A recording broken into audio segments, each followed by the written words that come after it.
Hola chicos y chicas, soy Nika y estamos en Cotilleos de la Corte. Hoy os traigo un tema muy interesante que es los vampiros. A mí esto me fascina, pero antes de contaros lo de siempre, ya os lo sabéis, chicos, darle like, corazón, seguiros, suscribiros, que no os cuesta nada y a nosotras nos viene súper bien. Bueno, yo he estado obsesionada con el tema de los vampiros toda mi vida. O sea, no sé si a vosotros habrá pasado, a muchos me imagino que sí, pero que con Crepúsculo, con todas las novelas que leíamos con 13, 14 años, que era todo vampirismo romántico, bueno, yo me obsesioné con la idea de los vampiros, así que estuve buscando mucho los orígenes de todo esto y os los traigo en este podcast porque seguro que por ahí hay muchos como yo que estáis obsesionados con la historia de los vampiros, ¿vale? Al final del vídeo os contaré una anécdota que seguro que alguno comienza a hacer después de que se lo cuente. Bueno, que sepáis que el concepto de vampiro como criatura muerta se originó en Europa del Este, ¿vale? Especialmente en Bulgaria, hace 1000 años. No nos engañemos, esta era una leyenda aislada en unos pueblos eslavos, no estaba muy extendida ni era muy conocida. De hecho, como palabra, vampiro se traduce aproximadamente como monstruo fantasma. Y esta etiqueta nos hace hacernos una idea de cómo era realmente el concepto de estos vampiros. Estos vampiros eslavos no tenían un cuerpo físico. Era una especie de espíritus que causaba daños, estragos, propagaba enfermedades, digamos así como era una especie de ratas espirituales que iban fastidiando a la gente por ahí, y no era el vampiro al que estamos nosotros acostumbrados, elegante, que vivía eternamente, no, para nada. Era un ser fantasmagórico que molestaba, que atemorizaba a la gente. De hecho, el vampiro entra en la historia occidental bastante tarde. La guerra es la que causa todo esto, y es que en 1686, 6 años antes de los juicios de las brujas de Salem, que si a alguien le interesa este tema, Rocío nos lo trae en un podcast maravilloso que tenéis aquí en el canal. De hecho, os lo pondré en la cajita de información o al final del vídeo para que podáis consultarlo. Los pueblos de habla alemana del Sacro Imperio Romano Germánico consiguieron el control de Hungría y de este modo la población eslava. ¿Qué pasa? Que van los soldados a estos pueblos y ahí los eslavos les cuentan la leyenda de los vampiros. Cuando vuelven a las metrópolis, a las ciudades cosmopolitas, comienzan a esparcir primero el mensaje en Viena y Berlín, de ahí van a París, luego de París a Londres y de Londres a las Américas. En este viaje, digamos así, desde el primer punto hasta las Américas, lo que pasa es que la idea de vampiro va transformándose poco a poco a ser un ser elegante que vive en las noches, un poco más lo que conocemos, que se alimenta de sangre. Y bueno, la primera vez que aparece la palabra vampiro en la lengua inglesa es en 1732, el año en el que nació George Washington, así como dato. Para la gente de la época, el consumo de sangre hacía que el vampiro fuese más creíble. Y diréis, ¿qué sentido tiene esto? Pues sí, porque hacía que dejase de ser como un fantasma y que fuese algo corpóreo. Y también le daba un aspecto científico al asunto. ¿Por qué? Porque era muy habitual en la época que se hiciesen sangrías. Y de hecho, los intelectuales no descartan del todo esta leyenda, sino que explican buscar el fenómeno. La brujería se despenaliza en Gran Bretaña y en sus colonias en 1735. Por lo tanto, ya no piensan en todo esto como un ser malvado, endemoniado. No, sino que piensan en esto más como una enfermedad. Y ya sabéis que en el siglo XVIII y antes se creía que la sangre humana poseía propiedades medicinales y se consumía ampliamente como medicina en Europa y América por gente de todos los niveles sociales. De hecho, hoy se llama esto canibalismo medicinal. La sangre era barata debido al uso común de las sangrías. Ya sabéis que te hacían un cortecito, te sacaban sangre porque decían que así te curabas. Como herramienta médica, ¿no?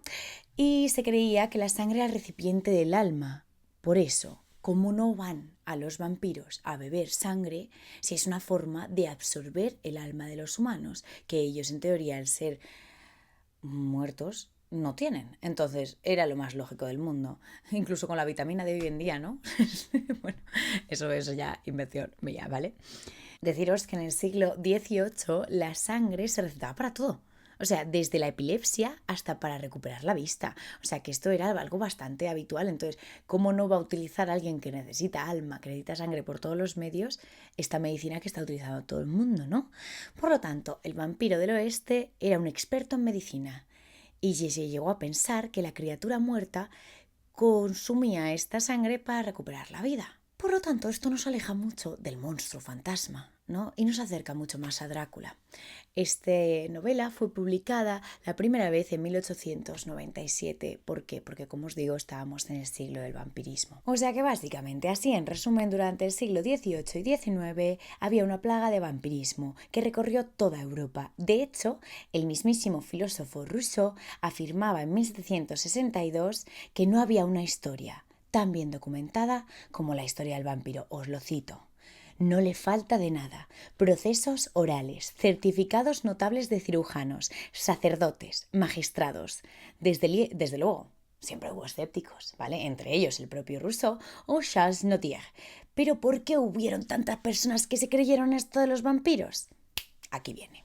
Mirad, en gran parte se debe a un escrito al benedictino Agustín Calmet, autor de un tratado sobre vampiros. Escribe este tratado en 1751 y recopila en este tratado muchos casos de vampirismos. Calmet definía a los vampiros como muertos que salen de sus tumbas y vienen a inquietar a los vivos, le chupan la sangre, se les aparecen y provocan estrépito en sus puertas y en sus casas. Y en fin, a menudo les causan la muerte. Uno solo se libra de sus manifestaciones desenterrándolos, cortándoles la cabeza, empalándolos, quemándolos o traspasándoles el corazón. Aquí vamos a intentar desentrañar estas evidencias que hablaba este hombre Calmet en sus tratados. Una era los muertos vivientes. Era que el cadáver no se descomponía. Era básicamente esto. Cuando los desentierran, sus cuerpos están enteros, su sangre bermeja y fluida y sus miembros flexibles y manejables. Estos son palabras del propio Calmet. La conservación del cuerpo incorrupto, ya sabéis, es decir, que no se descompone una vez enterrado, se puede dar por varios fenómenos. Uno de ellos la momificación, que pasa cuando el lugar es seco y caluroso. Pero hay otra técnica, ¿no?, que hace que se conserve el cadáver, y es la saponificación, que sucede cuando el cadáver se encuentra en un entorno frío y húmedo, que este es el entorno de Europa oriental y central.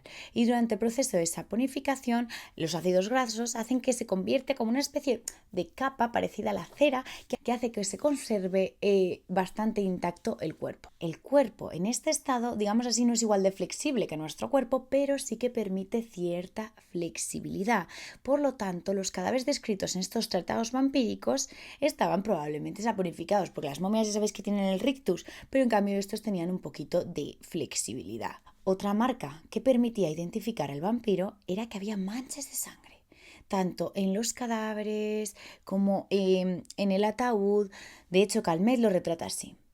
Chupan la sangre en tan gran abundancia que a veces les sale por la boca, por la nariz y hasta por las orejas. Otras veces el cadáver nada en la sangre que llena por completo el ataúd y se los encuentra todavía con signos de vida. La sangre es líquida. Otro informe dice que cuando sus ataúdes eran abiertos, los encontraban tumbados en charcos de sangre, porque los vampiros se atracaban hasta el punto de no poder retener toda la sangre que habían consumido. Bueno, ya sabéis que el tiempo durante el cual la sangre de un cadáver permanece fluida depende mucho de las condiciones donde esté enterrado el cadáver. Pero también, lo normal es que la sangre se conserve líquida como 3 a 4 días, ¿vale? Pero también es normal que, según por qué haya muerto, la sangre se encuentre líquida más tiempo o menos. ¿Qué pasa? Que había veces que habían sospechas de que alguien podía ser un vampiro y que hacían a los 2 días, veían que la sangre estaba líquida y decían vampiro. ¿Por qué? Porque no tenían las evidencias de todo esto.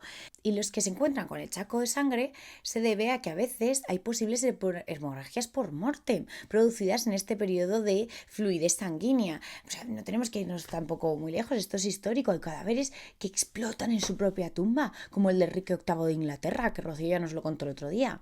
Y bueno, puede haber sido un golpe, el traslado del cementerio o lo que sea, ¿vale? O sea, cualquier golpecito puede haber hecho que se derrame la sangre. y bueno, y que haya un traumatismo. O sea que lo que puedo entender que esta gente pensase que había vampirismo es por una cosa. Y es porque los cadáveres gritaban una vez muertos. Sí, como lo oís. Bueno, ya sabéis que la creencia popular para acabar con las apariciones de quienes eran sospechosos de ser vampiros, lo que había que hacer, que eso pasa a día de hoy en las películas también, era atravesarlos el corazón con una estaca. Al parecer, cuando cogían la estaca y apuñalaban el corazón, los vampiros pegaban un grito.